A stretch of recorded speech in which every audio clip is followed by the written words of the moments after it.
Hello. I'm going to talk about a movie again. This one is My Old Ass. Of course, it's on Amazon Prime. It's kind of a big movie. It just premiered, whatever, recently. It's brief. It's an hour and a half long. And it's like, a romance, a very sort of a supernatural romance. And, it's not that bad of a movie. It's in a very pleasant setting, some kind of rural Canadian place, or that's something about a cranberry bogs. I don't know if I saw any cranberry bogs in the movie. Something about cranberries. That the family has a cranberry thing, and they're gonna have the cranberry thing go on, and something like that. But whatever. That's a sort of incidental part of the plot because it's really about this romance and about the relationship of the character, or whatever the character's name is. Oh, Elliot. Elliot, female, played by Maisy Stella. And Maisy Stella is really good in this. So, kind of Maisy Stella has to carry the film, and she does very well because I thought she was quite natural as an actor and, sort of like doing her thing and, felt really, well, natural and honest.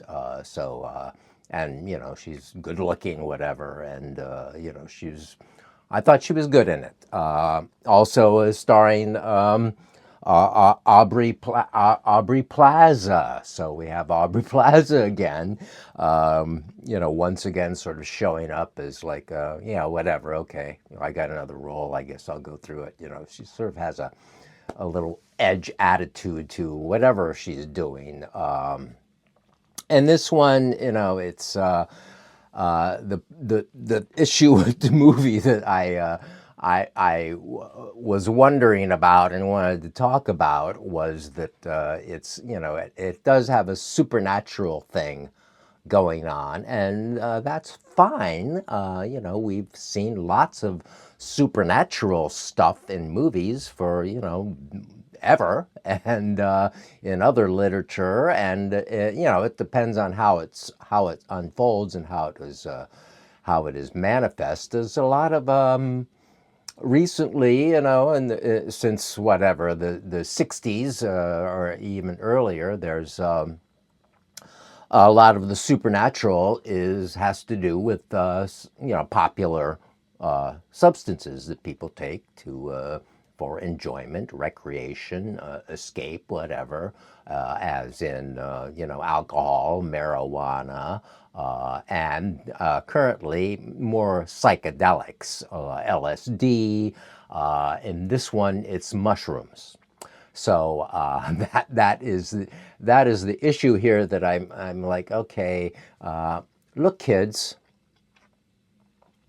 if you take psilocybin mushrooms, you're going to have maybe something you consider a rather magical, unique, new experience, and it could be really great, and it could be kind of scary and weird, but you're probably not going to see a manifestation of yourself, whatever, 30 some years, or, whatever it is, how, she's 38, she's so I don't know, whatever, 20 years in the future, you're probably not going to, sit there and have a conversation with a physical reality of yourself 20 years in the future. So,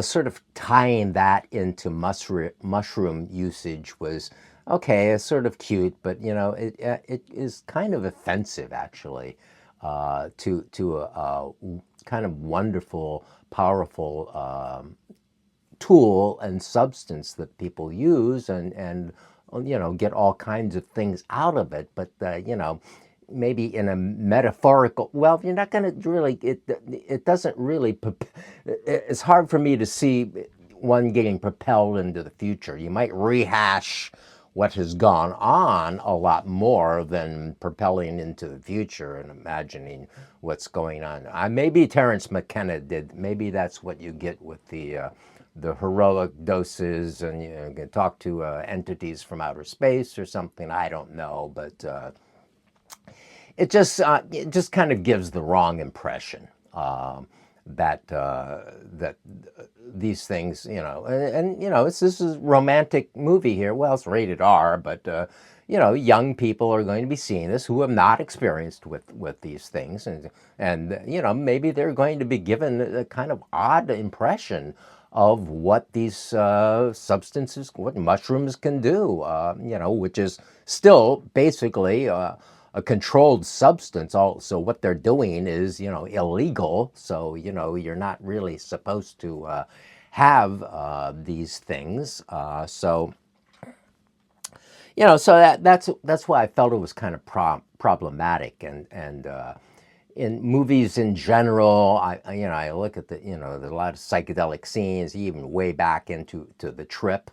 Whatever, Roger Corman, Jack Nicholson, Bruce Dern, I guess, was in it.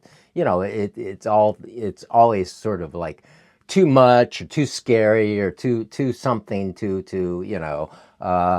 I haven't watched Fear and Loathing in Las Vegas in quite some time, but the psychedelic scenes in that were kind of a little more realistic, I thought, at the time when I watched it, with the carpet, the pattern in the carpet sort of oozing around and things like that. But meanwhile, the movie, so the the whole thing is to set up this romantic situation. That's why we have the Aubrey Plaza older person, which they don't look alike. I mean, there's Aubrey Plaza has a very distinctive nose, and unfortunately, they light the first scene not very well. So, Aubrey Plaza has a little bump on her nose, right in the front, a little sort of knob in a way, and they were lighting the scene that she appears the first time is a campfire, and the light is coming from below in the campfire. But that, unfortunately, that creates quite a shadow right above the the lump creates a shadow on on this part of her nose, and it's a little distracting. I noticed it, and it and it makes her look different from the Stella character, in that that they obviously are not looking alike, and they're not going to be looking alike. And I mean, it would have been better if they kind of did something digitally to alter one of them or something. But it's not that kind of a movie. So they didn't bother, and I guess they figured, well, this isn't really what the point is. We're not being at all realistic here, so people will just go with it, and feel free to go with it. But what are you going with? You're going with something that's really kind of predictable. So, I mean, I predicted it, and I'm not that great on guessing plots of what goes on, because, Aubrey Plaza shows up, the older Elliot, and talks to the younger Elliot and says, whatever you do, stay away from Chad. And she's like, Chad? What? She has not met this Chad yet. And of course, right away, Chad appears, and so we're left to wonder, well, what's wrong with Chad? As they start bonding, and as they, have a one, Chad seems just wonderful, and as they're bonding and so forth, and considering the wonderfulness, I didn't want her to get beat up by him or something like that, and so, that might happen. I'm not going to tell you what happens, but, Chad is very lovely and charming. He kind of it was a little grating on me in a way, their relationship, but anyway, he's lovely, and so I thought, okay, maybe he's not going to beat her up. So I kind of guessed what might have happened in the movie, and so it's harmless. it's pretty amusing. As I said, the settings are nice. You know, Aubrey Plaza is always fun to watch. You know, given her attitude, whatever. And as I said, Maisy Stella was very, very good.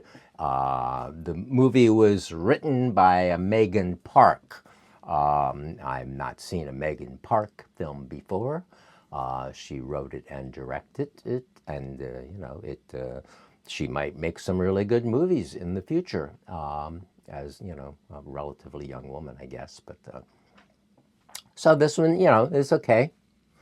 But you know, like psychedelics are magical, but not in the magical way that you know they're usually depicted in the movies. So be forewarned and happy you know adventures. Talk to you later.